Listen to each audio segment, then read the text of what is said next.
Commander Zefkar stood on the bridge at Harmony's edge, watching the small blue planet grow larger on the viewing screen. His forearms moved across the control panels with practiced ease. The Velthari had been exploring space for over 3,000 years, and this was just another routine mission, another new species to welcome into the Galactic Coalition. The humans had only recently discovered faster-than-light travel. Their ships were crude, and their technology was basic. Zefkar had read the reports. They were a young species, barely out of their home system. The Coalition would offer them membership, trade agreements, and protection. In return, the humans would follow Coalition laws and contribute resources. It was the same process they had used with hundreds of other species. "Commander, we are receiving a transmission from a human vessel," reported his communications officer. "Put it through," Zefkar said, straightening his tall frame. His blue-gray skin caught the light from the bridge displays. Two of his four eyes focused on the screen, while the others monitored his crew. The screen flickered, and a human face appeared. The creature had only two eyes, positioned close together on its small head. Its skin was a strange pink color, and it had thin hair covering the top of its skull. But what struck Zefkar most was the expression on the human's face. It was smiling. "Greetings," the human said. "I'm Captain Jake Morrison of the New Horizons. We're honored to meet you." Zefkar activated the translation device. "I am Commander Zefkar of the Velthari Third Fleet. The Galactic Coalition welcomes you to the greater galaxy." The human's smile grew wider. "That's wonderful. We've been hoping to meet other intelligent life for centuries. Would you like to come aboard our ship? We'd love to show you around." This was unusual. Most species were cautious during first contact. They asked about weapons, defenses, and intentions. This human seemed genuinely excited to meet strangers. Zefkar consulted his protocols. There was no rule against visiting the human vessel. "That would be acceptable," he replied. An hour later, Zefkar found himself in a small transport ship approaching the human vessel. The New Horizons was tiny compared to Coalition ships, barely 200 meters long. Its hull was covered in strange markings and symbols, but it moved with surprising grace through space. The docking bay was cramped and filled with the smell of burning metal, and something else Zefkar couldn't identify. Several humans waited to greet him. They were all different sizes and colors, which surprised him. Most species he knew were uniform in appearance. Captain Morrison stepped forward. He was shorter than Zefkar, but moved with confidence. "Welcome aboard, Commander. This is Lieutenant Amy Rogers, our science officer." The female human stepped forward. Her hair was yellow and her eyes were green. "We're so excited to meet you," she said. "We have so many questions." As they walked through the ship, Zefkar noticed how different it was from Coalition vessels. The corridors were narrow and cramped. Equipment was bolted to every surface. Everything looked like it had been built quickly and repaired many times. But the humans seemed proud of their ship. "She's not much to look at," Morrison said, patting a wall panel. "But she's tough. We built her from salvaged parts and pure determination." They entered what the humans called the mess hall. It was a small room with tables and chairs. Other humans were sitting around, eating and talking. When they saw Zefkar, they all turned to stare. But instead of fear or suspicion, their faces showed curiosity and interest. "Coffee?" Morrison asked, holding up a steaming cup. "It's our favorite drink." Zefkar accepted the cup and took a careful sip. The liquid was bitter and hot, but not unpleasant. "Thank you. Your crew seems very calm about meeting an alien species." Morrison laughed.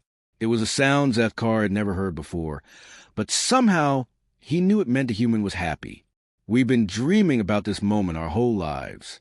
"Sure, some people back home are worried, but most of us just can't wait to learn about the galaxy." Lieutenant Rogers leaned forward. "Tell us about the Coalition. How many species are there? What are they like? Do they have families like we do?" For the next several hours, Zefkar answered questions.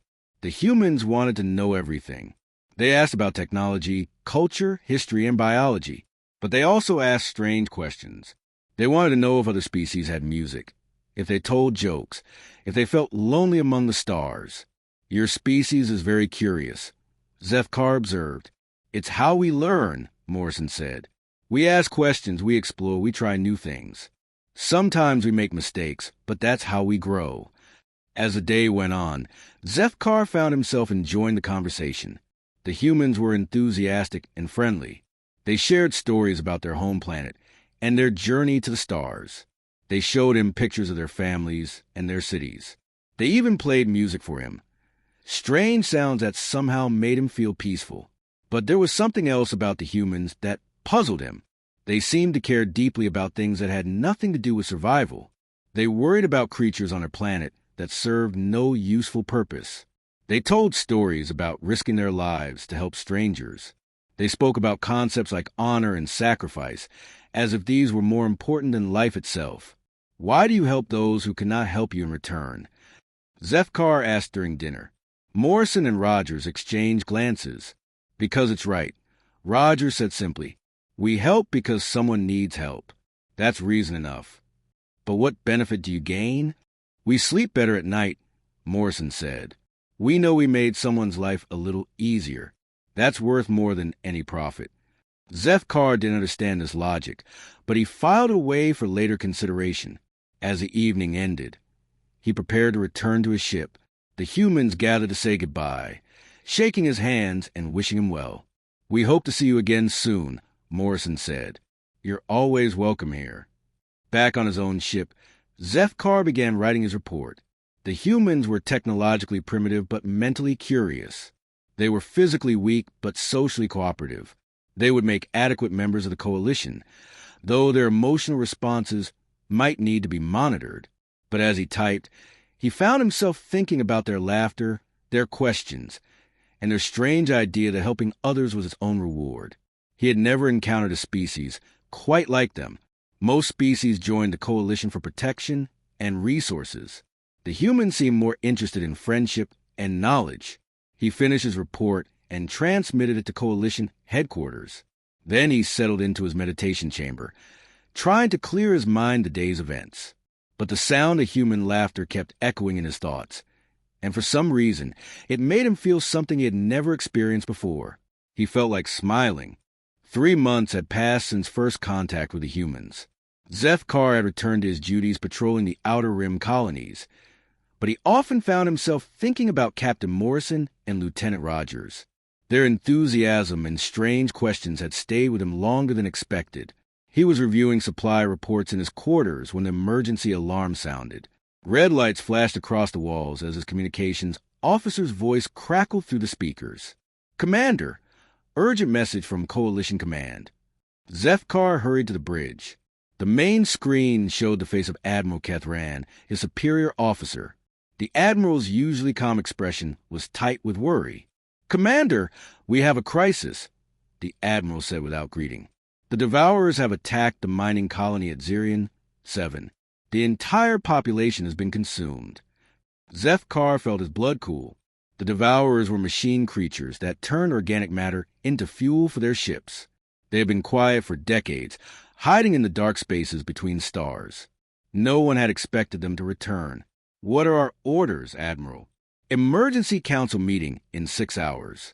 All fleet commanders are to report to Nexus Prime immediately. We must discuss our response."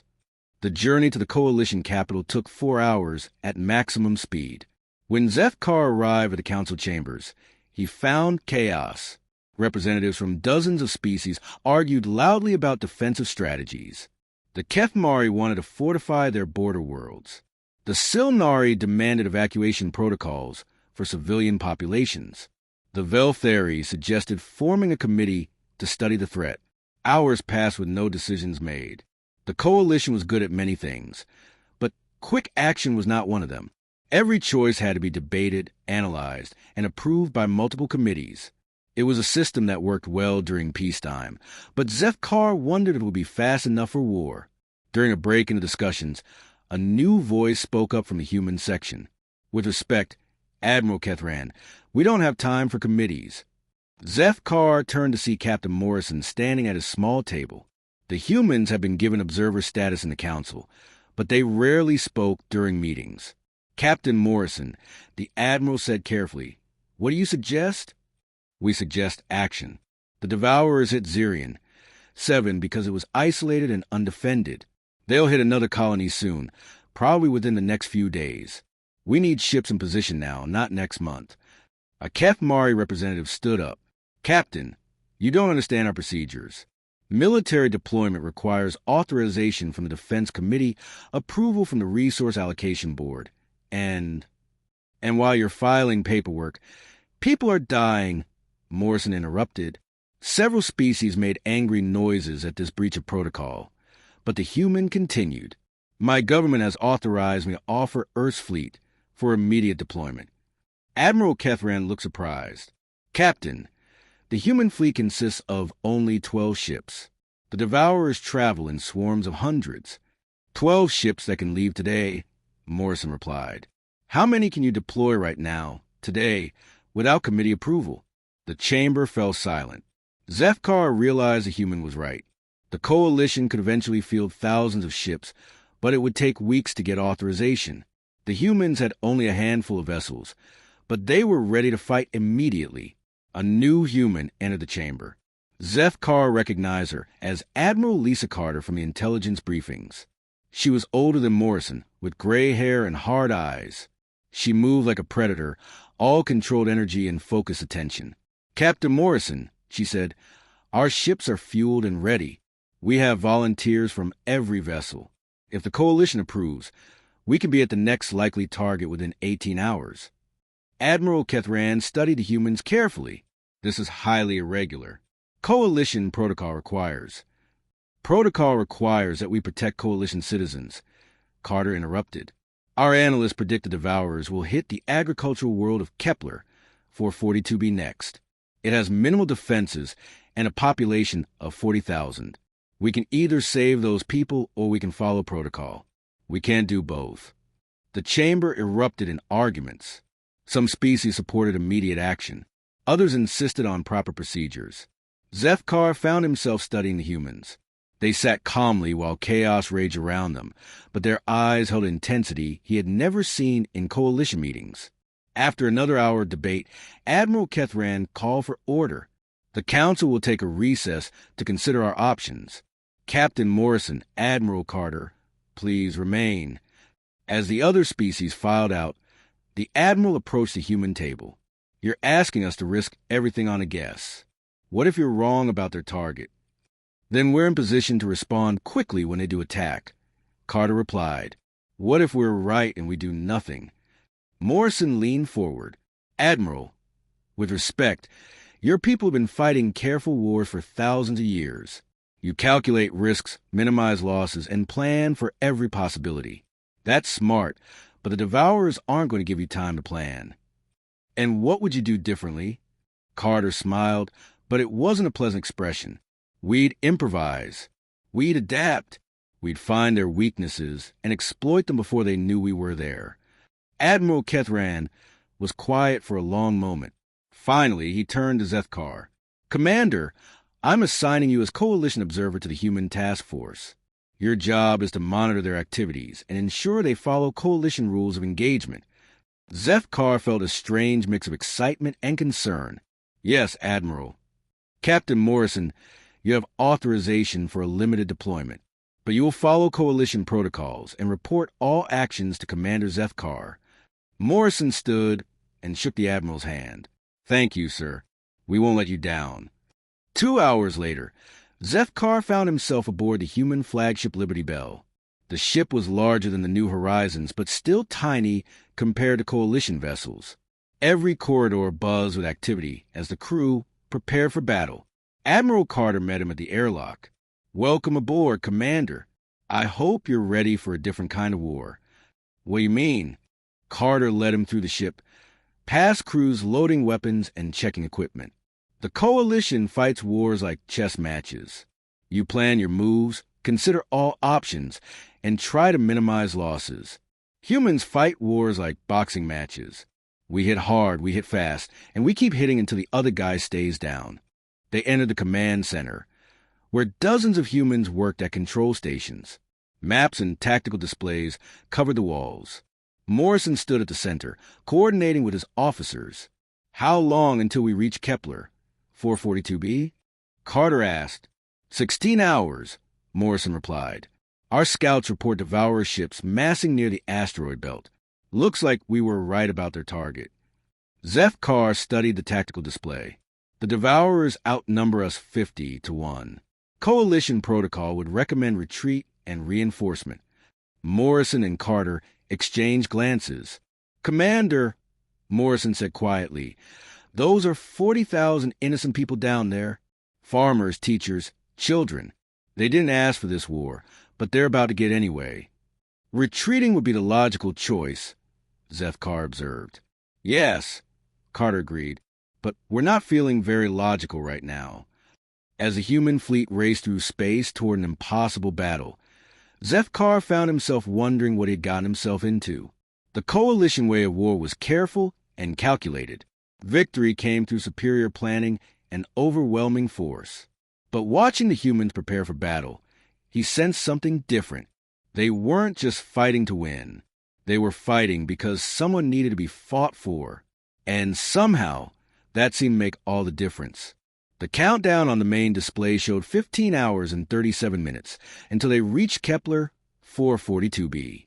15 hours until he learned whether human courage could overcome impossible odds. For the first time in his military career, Zeph Carr wasn't sure what the outcome would be. And strangely, that uncertainty didn't frighten him. It excited him. The Devourer attack began at dawn. Zeph Carr stood in the command center of the Liberty Bell, watching the tactical display as enemy ships descended on Kepler, 442b like metal locusts. The mining colony's few defense platforms fired desperately at the swarm, but they might as well have been throwing rocks at a hurricane. 57 enemy vessels confirmed, reported Lieutenant Commander Beth Harris from the sensor station. They're landing troops at the main settlement and the northern mining facility. Admiral Carter studied the display with cold eyes. Time to intercept? For minutes until we're in weapons range, Morrison replied. Zeph Carr felt his heart racing. For minutes until 12 human ships engaged nearly 60 Devourer vessels. By every tactical calculation he knew, this was suicide. Coalition doctrine would recommend immediate retreat and a request for reinforcements. Admiral, he said carefully, perhaps we should reconsider our approach. The odds are terrible, Carter finished. I know. That's why we're going to cheat. Before Zeph Carr could ask what she meant, Morrison activated the ship's communication system. All vessels, this is Liberty Bell Actual, execute plan chaos. The human fleet split apart like an exploding flower.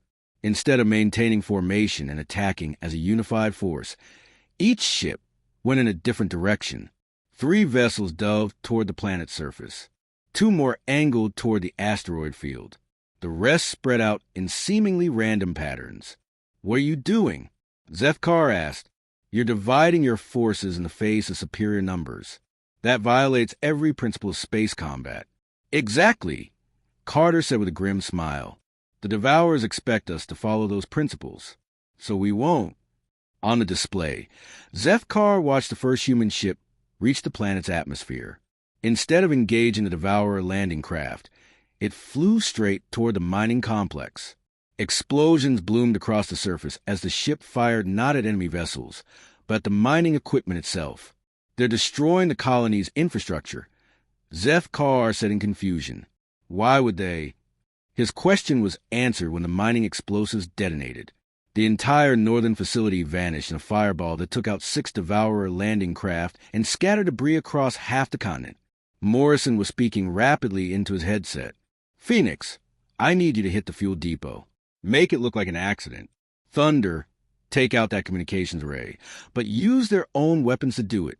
Across the battlefield, human ships darted between Devourer vessels like insects, too small and fast to target effectively. But instead of attacking the enemy directly, they were attacking everything else. Fuel storage tanks exploded. Communications towers collapsed. Mining robots turned their drilling lasers on Devourer troops. This is madness, Zeph Carr muttered. Colonel Dan Phillips, the fleet's ground combat specialist, overheard him. No, Commander. This is asymmetric warfare. We can't beat them in a straight fight, so we don't fight straight. On the planet's surface, the human strategy became clearer. Instead of defending static positions, the colonists were evacuating prepared hiding spots. Mining tunnels became ambush points. Construction equipment became weapons. Even the colonists themselves were fighting back using tools and vehicles. Zethkar watched a group of farmers use their crop dusters to drop homemade explosives on devourer positions. It was crude and desperate, but surprisingly effective. "How did you organize this?" he asked Morrison. "The colonists aren't military personnel. We sent advisors 3 weeks ago," Morrison replied. "Just in case. We taught them the basics. Hide, move, strike fast, disappear. Nothing fancy, just enough to make the enemy's life difficult." Major Kate Sullivan, who had been coordinating the ground resistance, looked up from her station. "The Devourers are machines, Commander. They think in patterns and probabilities. When nothing follows the expected pattern, they get confused." To prove her point, Sullivan highlighted a section of the tactical display. A group of Devourer ground units had been chasing a convoy of evacuating civilians, but the convoy had led them straight into a canyon where mining charges brought down both walls, trapping the entire enemy force. "The civilians volunteered to be bait," Sullivan explained. "Crazy brave, but it worked." The space battle was equally chaotic. Human ships appeared and disappeared like ghosts, never staying in one place long enough for the Devourers to concentrate fire. They used asteroid field for cover, flew through the planet's ring system to confuse sensors, and coordinated their attacks in ways that made no tactical sense but somehow worked. Zethkar watched the Corvette Thunder actually ram a Devourer destroyer. Instead of trying to survive the collision, the human ship detonated its own reactor at the moment of impact, taking out 3 enemy vessels in the explosion. "They sacrificed an entire ship," Zethkar said, horrified. "The crew evacuated to escape pods first," Carter explained. Thunder was damaged anyway, so Captain Barnes decided to make his ship count for something. But the resources, the loss of equipment. "Commander," Morrison interrupted, "we're not fighting for resources or territory. We're fighting for people. Those 40,000 colonists down there have families, dreams, futures. You can't put a price on that." The battle raged for 6 hours. By any conventional measure, the humans should have been destroyed in the first 30 minutes. Instead, they had turned a hopeless defense into a running chaos that the Devourers couldn't counter. But the cost was becoming clear. Of the 12 human ships, 4 had been destroyed outright, and 3 more were severely damaged. The colonists had evacuated most of the population, but nearly 1,000 people were dead or missing. As the sun set over Kepler, for 42b, the remaining Devourer forces began to withdraw. Their neat, efficient invasion had become a confusing nightmare of ambushes, traps, and unexpected resistance. The humans had made conquest too expensive to continue. Zethkar stood in the medical bay later that night, watching human medics treat wounded Coalition personnel alongside their own casualties.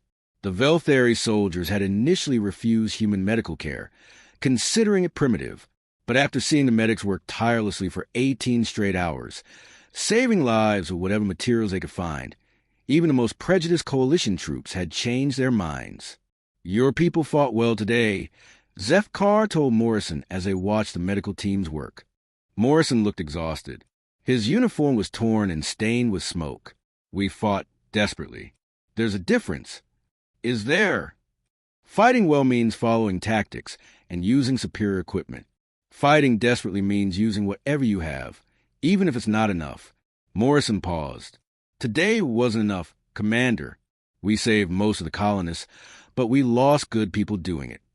Zethkar thought about this. In Coalition military doctrine, today's battle would be considered a victory. The colony had been held, the enemy had been forced to withdraw, and losses had been minimized. But the humans didn't seem to view it as a victory at all. "Why do you seem sad about winning?" he asked.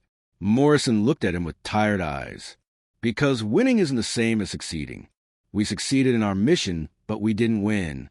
Winning would mean everyone goes home safe." Later, as Zethkar prepared his report for Coalition Command, he struggled to find the right words. How could he explain that the humans had violated every rule of warfare and somehow achieved the impossible? How could he describe the way they fought not just with weapons, but with imagination and improvisation? Most importantly, how could he explain the strange feeling he had experienced while watching them fight? For the first time in his career, he had found himself caring about the outcome of a battle not because of strategic implications, but because of the people involved. The humans had shown him something new, that sometimes the most logical response was to abandon logic entirely, that sometimes the best tactic was to throw out all tactics and simply refuse to give up. As he filed his report, Zefkar found himself hoping that the Devourers would stay away, not because he feared defeat, but because he wasn't sure he could watch the humans sacrifice themselves again. The thought disturbed him. A coalition officer should evaluate battles based on strategic value, not emotional attachment. But somehow, watching the humans fight had changed something inside him. For the first time in his life, Zefkar had learned to care about strangers. And caring, he was beginning to realize, was both the most dangerous and most powerful weapon the humans possessed. The medical bay of the Liberty Bell had become a place Zefkar visited daily, though he wasn't entirely sure why. The official reason was to check on the wounded coalition personnel under his command. The real reason was harder to explain. 3 days had passed since the battle at Kepler 442b. The human fleet was limping back to coalition space for repairs and reinforcements. What remained of their 12 ships bore scars from weapons fire, improvised patches, and the kind of damage that came from fighting impossible odds. Zefkar found Chief Medical Officer Ryan Torres working over a Velthari soldier who had been caught in a Devourer energy blast. The human doctor's hands moved with steady precision as he repaired damaged tissue with techniques that were crude but effective. "How is he?" Zefkar asked. Torres looked up, fatigue lines etched deep around his eyes. "He'll live. Might have some scarring, but his people heal faster than we do. He's lucky." The Velthari soldier, Sergeant Koltar, had been conscious during the procedure. His 4 eyes fixed on Zefkar with an expression confusion. "Commander," Koltar said weakly, "why do they help us? We are not their species. We offer them no benefit." It was a question Zefkar had been asking himself. Coalition species typically provided medical care as part of treaty obligations or resource exchanges. The humans had been treating Coalition wounded without asking for payment or favors in return. Because they need help, Torres said simply, overhearing the question. "That's reason enough." Koltar's eyes widened. It was the same answer the humans had given during first contact, and it still made no sense to either Velthari. Their species helped family members and military allies, but strangers were expected to fend for themselves. Torres finished the procedure and moved to the next bed, where a human pilot lay unconscious. Lieutenant Gary Webb had been flying reconnaissance when his ship was hit by Devourer fighters. He had managed to transmit crucial targeting data before crash landing, but the impact had left him in critical condition. "Will he recover?" Zefkar asked. Torres shrugged, but Zefkar could see the tension in his shoulders. "Maybe. Brain injuries are tricky. Could go either way." A woman in civilian clothes sat beside Webb's bed, holding his hand. Her eyes were red from crying, but she spoke to the unconscious pilot in a steady voice about everyday things. The weather back on Earth, messages from friends, plans for when he woke up. His wife, Zefkar guessed. "Sister," Torres corrected. "She flew out here on a civilian transport as soon as she heard he was wounded. 16 days of travel to sit beside his bed." Zefkar watched the woman smooth her brother's hair while she talked. Her presence served no medical purpose. The pilot couldn't hear her words or respond to her touch. Yet she had traveled across half the galaxy to be here. "This is common behavior among humans?" "Very common," Torres said. "We don't like our people to face things alone." The medical bay's main door opened, and Captain Morrison entered. He looked as tired as everyone else, but he made his way systematically through the ward, stopping at each bed to speak with the wounded. He knew every person's name, their condition, and something personal about their lives. When he reached Lieutenant Webb's bed, he knelt beside the sister. "And he changed, Carol?" She shook her head. "The doctor says his brain activity is stable, but he won't wake up." Morrison placed a gentle hand on her shoulder. Gary's tough.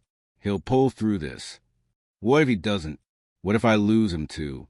Then we'll be here for you, Morrison said quietly. All of us. That's what family does. Zefkar realized that Morrison wasn't just talking about blood relatives. He meant the entire crew, the whole human fleet. They had somehow created bonds that extended far beyond biological connections. Later, Zefkar found himself in the ship's communication center. Morrison was there, speaking into a video display. On the screen was an elderly human couple sitting in what appeared to be a small dwelling.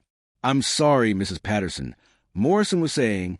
"Kevin died helping evacuate civilians from the mining complex. He saved at least 30 people. The woman on the screen was crying, but she nodded bravely. Her husband put an arm around her shoulders. "Thank you for telling us personally, Captain. It means a lot. Kevin was a good man and a fine soldier. We're all going to miss him." When the transmission ended, Morrison sat silently for several minutes. Zefkar approached cautiously. "This must be difficult for you," Zefkar observed. Morrison looked up, and Zefkar saw pain in the human's eyes. "It's the hardest part, Command. Telling families that their children, their spouses, their parents aren't coming home. In the coalition military, such notifications are handled by administrative personnel. Maybe that's easier," Morrison said. "But these people trusted me with their lives. The least I can do is look their families in the eye and explain how they died. But you have many other duties. Tactical planning, ship maintenance, crew coordination. This task could be delegated." Morrison shook his head. "Some things can't be delegated, Commander. Some responsibilities you have to carry yourself, no matter how much they hurt." Over the next several hours, Morrison made 6 more calls. Each conversation was different, but the pattern was the same.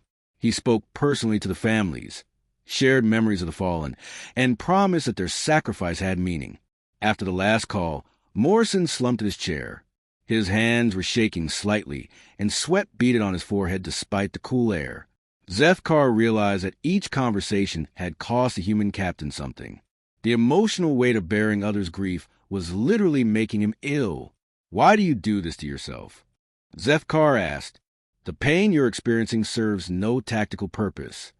Morrison was quiet for a long time. Finally, he said, "Because if I don't carry this pain, who will? Those families lost someone precious.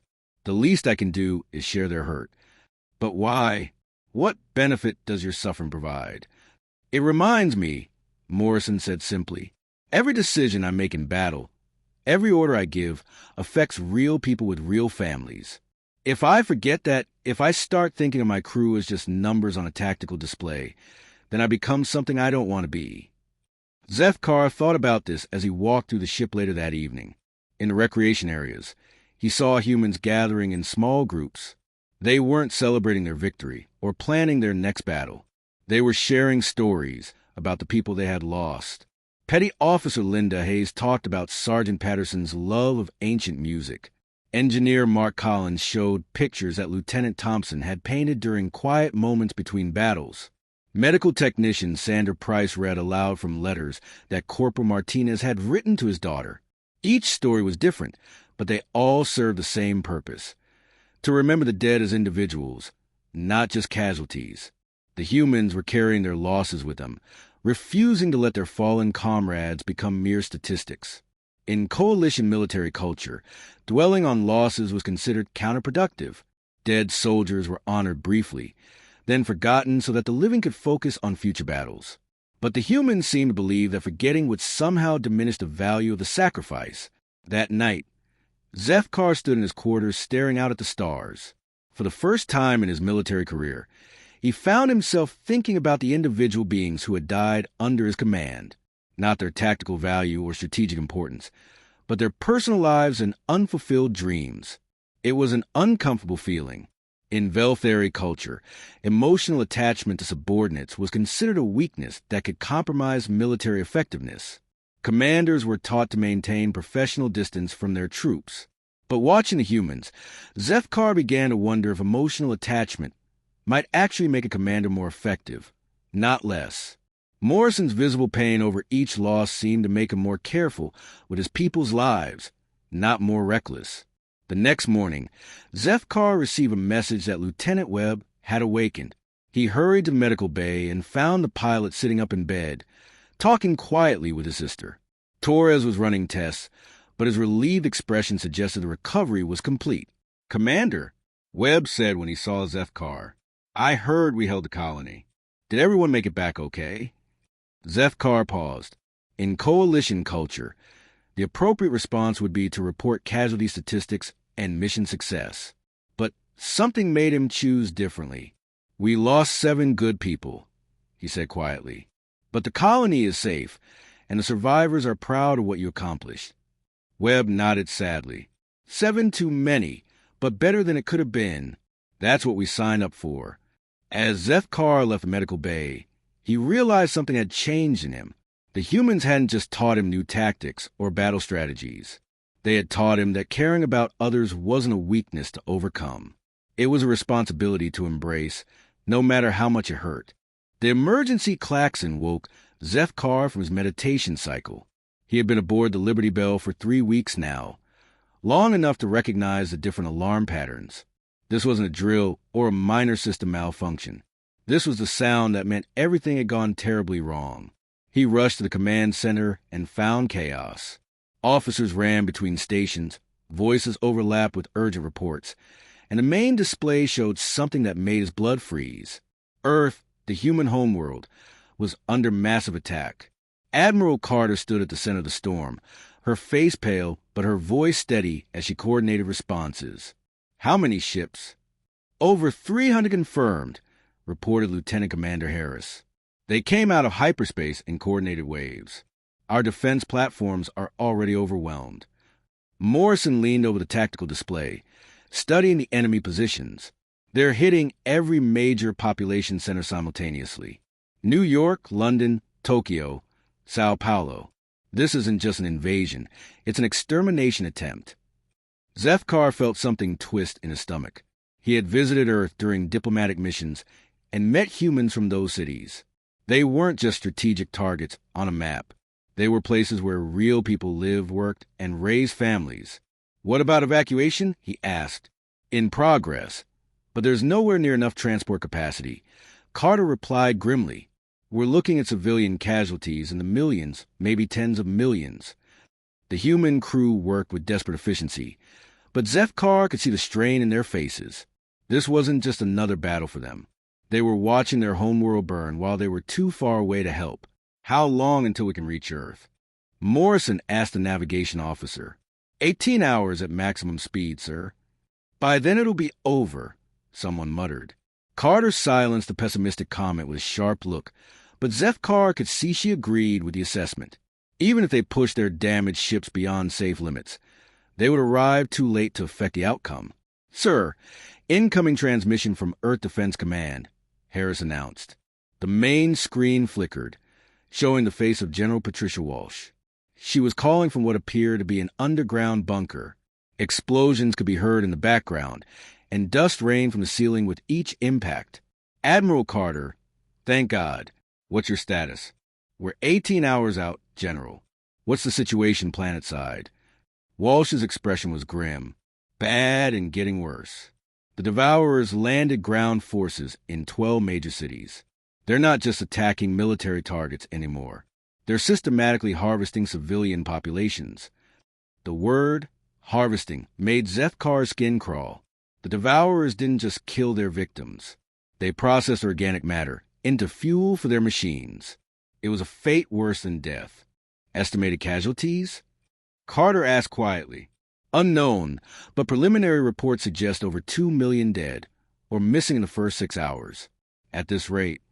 Walsh's voice trailed off. "We understand, General. Hold on. Help is coming." When the transmission ended, the command center fell silent. Zefkar had been in many battles, but he had never seen human officers look so helpless. Their homeworld was dying, and they were too far away to save it. Morrison broke the silence. "All ships, maximum speed. I don't care if we burn out the engines." "Captain," the engineering officer said carefully, Pushing the drives beyond safety limits could cause catastrophic failure. And not pushing them means we arrive in time to count bodies, Morrison snapped. I'll take the risk. As the human fleet accelerated toward Earth, Zefkar found himself in an unexpected position. For the first time since joining this mission, he wasn't just an observer. The Coalition had authorized him to provide tactical advice, but this felt different, personal. He made his way to the ship's communication center and opened a secure channel to Coalition Command. Admiral Kethran appeared on the screen, his expression carefully neutral. Commander Zefkar, we've received reports about the attack on Earth. A tragic situation. Admiral, I'm requesting immediate deployment of Coalition reinforcements to Earth. Kethran's expression didn't change. That would require authorization from the Military Deployment Committee, given the current political situation. People are dying right now, Zefkar interrupted. Millions of them. I understand your concern, Commander, but we cannot risk Coalition assets without proper authorization. The humans chose to engage the Devourers against our advice. They must face the consequences of that decision. Zefkar felt anger building in his chest, an emotion he rarely experienced. So we do nothing while an entire species faces extinction? We follow proper procedures. Commander, I suggest you remember your position and your duties. The transmission ended, leaving Zefkar staring at a blank screen. For the first time in his military career, he found Coalition procedures inadequate, worse than inadequate, immoral. He made his way to the observation deck, where he found Sergeant Tony Bennett and Lieutenant Rachel Kim. They were off-duty personnel, but neither was resting. They stood at the viewing port, staring in the direction of Earth, though it was still too far away to see. Commander, Bennett said without turning around, any word from your people about reinforcements? Zefkar hesitated. The Coalition is considering its options. Kim turned to face him, and he saw tears on her cheeks. My daughter lives in Chicago. She's 7 years old. The simple statement hit Zefkar like a physical blow. This wasn't just about military strategy or territorial control. These people were racing to save their families, their children, their entire civilization. We'll get there in time, he said, though he wasn't sure he believed it. Bennett finally turned around. His face was set in hard lines, but his eyes held a pain that Zefkar had never seen before. My brother's a teacher in New York. Was a teacher. For all I know, he's dead already. Don't think like that, Kim said firmly. We have to believe they're still fighting, still surviving. What if they're not? Bennett asked, what if we get there and find nothing left? Kim was quiet for a moment. Then she said, then we make the bastards pay for every life they took. Zefkar left them to their vigil and wandered through the ship. Everywhere he went, he found similar scenes. Humans talking quietly about family members on Earth. Officers studying tactical displays, trying to find some way to save their home world with insufficient forces. Engineers pushing their equipment beyond safe limits because extra speed might mean the difference between life and death for millions. In the medical bay, he found Dr. Torres preparing for mass casualties. The doctor was setting up additional beds and organizing medical supplies with mechanical precision, but his hand shook slightly as he worked. Expecting many wounded? Zefkar asked. Torres looked up. If we're lucky, yes. If we're not. He didn't finish the sentence. You're preparing to treat survivors of your own species' extinction. I'm preparing to do my job, Torres said firmly, whatever that turns out to be. Late that night, Zefkar stood in the command center, watching the time display count down. 14 hours until Earth. 14 hours to cross an impossible distance and perform an impossible rescue. Morrison appeared beside him, looking haggard. The captain hadn't slept since receiving news of the attack, and exhaustion lined his face. Any word from your people? Morrison asked. They're following proper procedures. Zefkar replied carefully. Morrison nodded slowly. I understand. Politics is complicated, especially during wartime. Captain, I want you to know. Morrison held up a hand. Commander, you don't need to explain. I've seen how you interact with our crew. I know where your heart is. The word heart struck Zefkar as strange. Humans often use emotional terms to describe complex situations, but somehow it felt accurate. His heart was with these desperate, brave people racing to save their world. "What will you do if we arrive too late?" Zefkar asked. Morrison was quiet for a long time. Finally, he said, "We'll make sure it mattered, that they didn't die for nothing. And if the worst has happened, if Earth has fallen completely." Morrison's eyes hardened. "Then we'll make them wish they'd never heard of humanity." As Earth grew large in the viewing screens, Zefkar realized he was experiencing something entirely new. For the first time in his life, he was genuinely afraid, not of death or failure, but of loss. The possibility that these people he had grown to respect might lose everything they held dear filled him with a dread he had never imagined possible. He was learning what the humans had always known, that caring about others was both a source of strength and a terrible vulnerability. The more you loved, the more you had to lose. But watching them face the possible extinction of their species with courage and determination, he also learned something else. Sometimes the things worth losing were also the things worth dying for. Earth burned. Zefkar stood in the command center of the Liberty Bell, watching the tactical display with a mixture of horror and disbelief.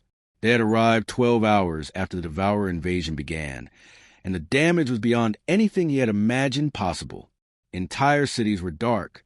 Orbital defense platforms drifted as lifeless hulks. The planet's communication networks had been systematically destroyed, leaving only scattered emergency transmissions from underground shelters. "Casualty estimates?" Admiral Carter asked quietly. Lieutenant Commander Harris consulted her reports with shaking hands. "Based on preliminary scans, approximately 15 million confirmed dead, another 8 million missing, presumed captured." The numbers hit the command center like physical blows. Several human officers closed their eyes or turned away from their stations. Captain Morrison gripped the edge of the tactical display, so hard his knuckles were white. "Survivors?" he asked through gritted teeth. "Unknown. We're detecting scattered life signs in underground facilities, but the Devourers are systematically hunting them down. At current rates..." Harris's voice broke. "At current rates, we have maybe 6 hours before complete population collapse." Zefkar felt something cold settle in his chest. He had witnessed battles before, seen the aftermath of military defeats.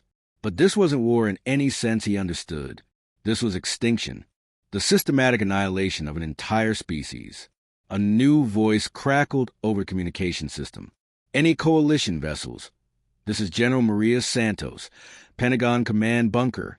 We are holding defensive positions, but we need immediate assistance." Carter activated the response channel. "General Santos, this is Admiral Carter aboard the Liberty Bell. We have a fleet of 8 operational vessels in system." There was a pause before Santos responded. "8 ships? Admiral, they have over 200 still active. What about coalition reinforcements?" Carter and Morrison exchanged glances. "General, we're working on that situation." "Admiral, I need to be clear about our circumstances. We have approximately 3 million civilians in shelters throughout the continental United States. Food and water for maybe 4 days. The Devourers have ground forces moving systematically through every major population center. We estimate complete infrastructure collapse within 48 hours. The transmission was interrupted by explosions. When Santos spoke again, her voice was strained. "They found our main shelter complex in Colorado.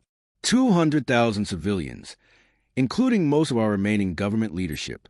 We're evacuating, but there's nowhere left to go." Zefkar watched the humans process this information. Their homeworld was dying. Their families were dying. Their entire civilization was on the brink of extinction, and they were too few and too far away to stop it. But instead of despair, he saw something else in their faces. A hardening, a crystallization of purpose that he had never witnessed before. Morrison activated the fleet communication system. "All ships, this is Liberty Bell Actual. I want every captain to report current combat capabilities." One by one, the surviving human vessels reported in. The Defiant had lost main weapons but retained engines and shields. The Phoenix was operating on backup power with minimal armaments. The Thunder's Pride had no shields but full weapon systems. Every ship was damaged, running on jury-rig repairs and determination. "Ladies and gentlemen," Morrison said when the reports were complete, "we have 8 ships against 200. Our homeworld is dying. Our families are dying. By every logical analysis, this is hopeless."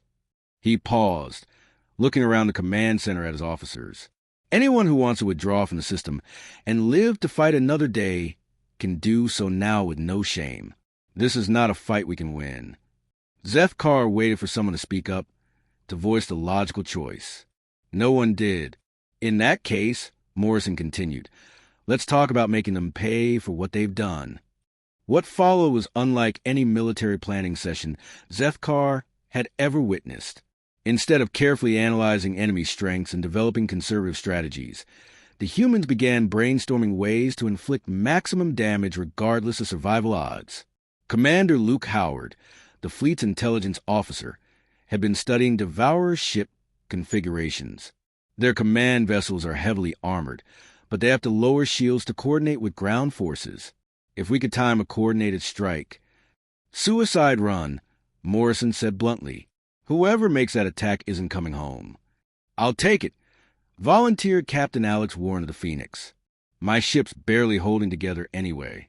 Might as well make it count." "Negative. We don't throw away lives unnecessarily," Morrison replied. "But we put that in reserve as an option." General Santos' voice cut through their planning. "Admiral, we've identified the primary Devourer processing facility. It's located in what used to be Chicago. Intelligence suggests they're holding approximately 2 million captured civilians there for processing." The word hung in the air like poison. Everyone knew what Devourer processing meant: the systematic conversion of organic life into fuel and raw materials. "Rescue mission," Morrison said immediately, "even if we can only save a fraction of them." "Captain," Carter said quietly, "a rescue mission will require landing ships directly into the heaviest enemy concentration. It will be certain death for any rescue teams." "Then we make it count," Morrison replied. Zethkar found himself speaking before he realized what he was doing. "Captain, I volunteer to lead the rescue mission." Every human in the command center turned to stare at him. Morrison's expression was shocked. "Commander, this isn't your fight.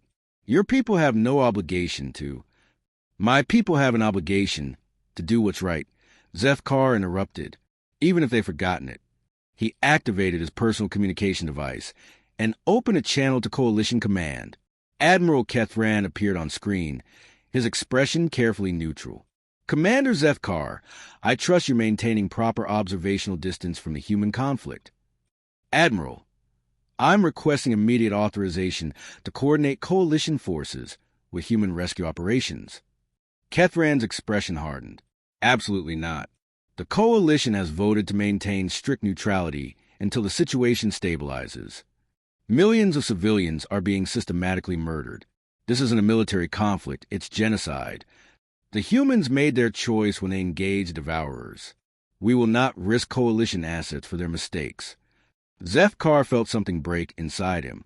"Then I formally request transfer from coalition service to human command." The command center fell silent. Even Kethran looked shocked. "Commander, that would be treason. You would be stripped of rank, citizenship, all benefits of coalition membership." "I understand the consequences, Admiral. Why would you throw away everything for these aliens?" Zethkar looked around the command center at the faces of the humans he had come to know. Brave, desperate people preparing to sacrifice everything for strangers. People who had taught him that some things were worth more than personal survival. "Because someone has to stand with them," he said simply. Kethran's image flickered with anger. "You're relieved of coalition command. Zethkar, consider yourself exiled." The transmission ended. Zethkar found himself staring at a blank screen, processing the magnitude of what he had just done. He was no longer a coalition officer. He was no longer a citizen of his home worlds. He was officially nobody. Morrison placed a hand on his shoulder. "Commander, just Zethkar now," he corrected. "I no longer hold coalition rank." "Zethkar, then. Are you sure about this?" Zethkar looked at the tactical display, showing the dying Earth. "I'm sure." Carter stepped forward. In that case, by authority of Earth Defense Command, I hereby commission you as a colonel in the Human Defense Force. Welcome to the team. The transformation was complete. For the first time in his life, Zefkar was fighting not for orders or duty or strategic advantage. He was fighting because it was right, because people needed help, because sometimes you had to stand up to impossible odds simply because no one else would. Over the next several hours, they planned the impossible. 8 damaged ships against 200. A rescue mission into the heart of enemy territory. An attack on a processing facility defended by overwhelming force. By every logical analysis, they would all die within the first few minutes of combat. But as Zefkar watched the human prepare for battle, he realized logic wasn't the point anymore. They were going to fight because fighting was what humans did. They were going to rescue civilians because civilians needed rescuing. They were going to make the devourers pay because some crimes couldn't go unpunished. And for the first time in his life, Zefkar was proud to stand with warriors who knew that some battles were worth fighting even when you couldn't win them. Especially when you couldn't win them. The final battle began at dawn over the ruins of Chicago. Zefkar stood on the bridge of the makeshift rescue vessel Guardian, watching 8 human ships descend toward Earth against impossible odds. The Devourer fleet had detected their approach hours ago, but instead of fleeing, the humans had accelerated toward the trap. 237 enemy vessels confirmed, reported Captain Nina Foster from the sensor station. They're moving to surround us. Admiral Steve Parker, the newly appointed fleet commander after Carter had volunteered for ground assault, studied the tactical display with grim determination. All ships implement Pattern Delta. Make them work for every kill. Zefkar had spent the night learning human tactical codes. Pattern Delta meant something that violated every principle of space warfare he knew. Instead of maintaining formation, the human ships would scatter and attack independently, relying on chaos and unpredictability to survive as long as possible. Admiral, he said, my tactical analysis suggests we can create a brief window of opportunity if we coordinate our attacks on the command vessels. How brief? Perhaps 10 minutes before they reorganize and overwhelm us. Parker nodded grimly. 10 minutes to save 2 million people. We'll have to make it enough. The Guardian shuddered as it entered Earth's atmosphere. Through the viewing ports, Zefkar could see the devastation below. Chicago had been turned into a processing center, with massive devourer structures built over the ruins of human buildings. Streams of captured civilians were being herded into the alien facilities like livestock. Captain Foster activated the ground communication system. Admiral Carter, this is Guardian. We have visual on the target. What's your status? Carter's voice crackled through the speakers from her position on the surface. We've secured a landing zone, but it's costing us. Estimate 60% casualties among the assault teams. The civilians are being held in 3 main processing centers. We need those ships to provide cover for evacuation. Through the tactical display, Zefkar watched the space battle unfold above them. The human ships moved like dancers in a deadly ballet, appearing and disappearing among the Devourer fleet, striking fast and vanishing before the enemy could respond effectively. The corvette Defiant rammed the Devourer destroyer, both ships exploding in a brilliant fireball. The cruiser Phoenix used the explosion as cover to launch a torpedo spread at a command vessel. One by one, the human ships were being destroyed, but they were taking valuable enemy assets with them.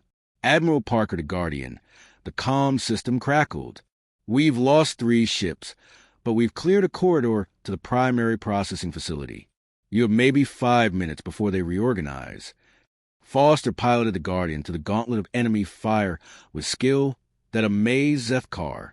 The ship twisted and dug through the urban landscape, using building ruins as cover while Devourer fighters pursued them. They landed hard in what had been a city park, now cratered and scarred by weapons fire. Admiral Carter was waiting with her assault team, her uniform torn and bloodstained, but her eyes fierce with determination. Behind her, a steady stream of rescued civilians ran toward the Guardian's cargo bays. Colonel Zefkar, she said, using his new human rank, glad to see you made it down in one piece. What's the situation? We've liberated about 50,000 civilians from the primary facility, but there are 2 more sites. The Devourers are regrouping faster than expected. Zefkar looked at the tactical display on his wrist unit. The human fleet above was down to 4 ships, all heavily damaged. The Devourers were closing the trap systematically, like a mechanical net drawing tight. How long do we have? Maybe 20 minutes before they overwhelm our covering fire. After that, we're sitting ducks. Explosions erupted around them as Devourer ground forces closed in on their position. Human soldiers took defensive positions around the landing zone, their weapons chattering as they held off the advancing enemy. But it was clear they were vastly outnumbered. "Colonel," Foster called from the Guardian's cockpit, "I'm reading massive Devourer reinforcements approaching from the north. At least a full mechanized division." Zefkar felt a familiar cold fear settling in his chest, but now it was different. It wasn't fear for himself, but for the thousands of civilians still trapped in the processing facilities. For the human soldiers who had risked everything to save strangers. For people he had come to care about despite every instinct of his species. "Admiral," he said to Carter, "I need to coordinate directly with the fleet above."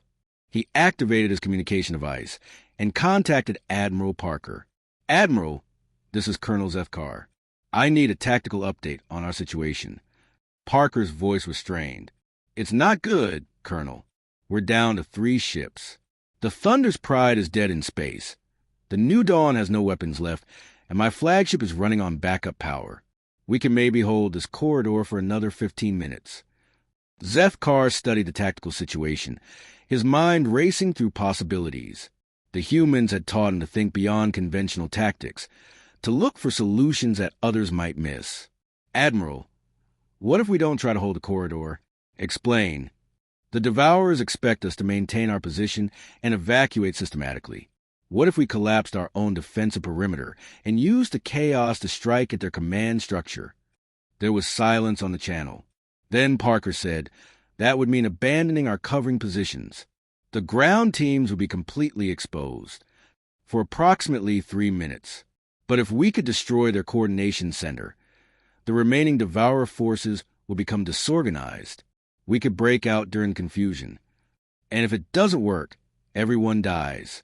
Zefkar looked around at the desperate battle raging around the landing zone. Human soldiers were falling back step by step, their ammunition running low, their defensive positions crumbling under the relentless Devourer advance. "Admiral, we're all going to die anyway if we continue with the current strategy. This gives us at least a chance." Another long pause. Then Parker said, "All right, Colonel. But I want you to know this is the craziest plan I've ever heard." "I learned from humans," Zefkar replied. "The next few minutes were controlled chaos." The remaining human ships above abandoned their protective formation and dove toward the Devourer command ship in a coordinated suicide attack. On the ground, the defense teams fell back to Guardian, concentrating their fire to create a small but intense pocket of resistance. Zefkar found himself fighting alongside Sergeant Tony Bennett and Lieutenant Rachel Kim, the same humans he had met during the journey to Earth. They moved with professional efficiency, their weapons cutting down advancing Devourer troops while they covered the evacuation of civilians. "How many more?" Kim shouted over the sound of gunfire. "About 10,000 in the last facility," Carter replied. "But we're running out of time." Above them, the space battle reached its climax. Admiral Parker's flagship, the Liberty Bell, rammed directly into the Devourer command vessel. The explosion lit up the sky like a new sun, and suddenly the organized enemy advance faltered. "Now!" Zefkar shouted. "While they're disorganized." The breakout was desperate and brutal. Human soldiers and rescued civilians ran through the streets of ruined Chicago, while confused Devourer units fired randomly in all directions. Many didn't make it. Zefkar watched families torn apart by enemy fire, soldiers falling to cover the retreat of others. But somehow, impossibly, they reached the final processing facility. Carter led the assault team into the alien structure, while Zefkar coordinated the evacuation. What they found inside would haunt him for the rest of his life. Thousands of humans in various stages of processing. Some could be saved. Others were too far gone. The Devourers had turned an entire species' desperate struggle for survival into an industrial operation. "Get everyone who could be moved," Carter ordered grimly. "We leave no one behind who can be saved." As they loaded the last survivors onto the Guardian, Zefkar realized the magnitude of what they had accomplished. Against impossible odds, with no hope of victory, they had saved nearly 70,000 civilians from certain death. The cost had been enormous. The human fleet was destroyed. Most of the assault teams were dead or missing. Earth itself was a broken world that would take generations to rebuild. But as the Guardian limped toward the edge of the solar system with its cargo of survivors, Zefkar understood something profound about the human spirit. They didn't measure victory by territory conquered or enemies destroyed. They measured victory by lives saved, by people who would wake up tomorrow because someone had been willing to sacrifice everything for strangers. For the first time in his life, Zefkar had experienced true courage. Not the absence of fear, but the decision to act in spite of it. And strangely, even in the face of such devastating loss, he felt something he had never experienced before. He felt proud. Yes, every morning I wake up wondering if this peace will last, if the children will be safe, if all the sacrifice and rebuilding will mean something. He paused. My people would say it's a weakness, this constant worry about others. What do you think? Zefkar watched a group of young humans teaching Velthari children how to play an Earth game called soccer. The alien children were awkward at first, their four arms making the rules confusing, but they were laughing as they tried to master the strange sport. I think it's the most important thing I've ever learned, he said finally. The fear keeps me vigilant. It reminds me that peace isn't something you achieve once and then forget about. It's something you have to choose every day. They continued their walk, passing the new coalition embassy. The building was a symbol of how much had changed since the war. Instead of the sterile, bureaucratic structure that had once housed coalition operations, the new embassy was designed with input from dozens of species. It was a place where different cultures could meet and work together. Speaking of the coalition, Walsh said, Admiral Kidran requested another meeting with you. Zefkar sighed. His former superior had been trying to restore diplomatic relations ever since the coalition had formally apologized for their inaction during the Devourer War. The political situation had changed dramatically when other species realized how close humanity had come to extinction. What does he want this time? Reinstatement to coalition service with full honors and back pay. And my answer is still no. Walsh smiled. I figured as much, but protocol requires me to ask. They reached the central monument, where a simple inscription read, For those who chose to stand when standing was all that mattered. Below were the flags of every species that had participated in the resistance, including several that had acted without government authorization. Captain Pete Adams approached from the embassy building, carrying a data pad and wearing the expression that meant complicated problems needed solving. Colonel, we've got a situation developing in the Kepler system. The Velthari colonial government is requesting assistance with some kind of mining dispute, but initial reports suggest it might be more serious. Zefkar reviewed the preliminary data. Organized resistance to colonial authority, sabotage of mining equipment, demands for worker representation. This looks familiar. Revolution? Walsh asked, or the beginning of one. The question is whether we can help resolve it peacefully. Adams nodded toward the embassy.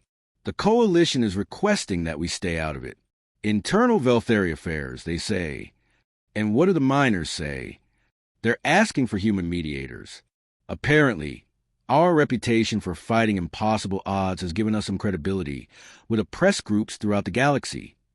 Zefkar found himself smiling. 3 years ago, he would have deferred to coalition authority without question. Now, he found himself asking different questions. Not what was politically convenient, but what was right.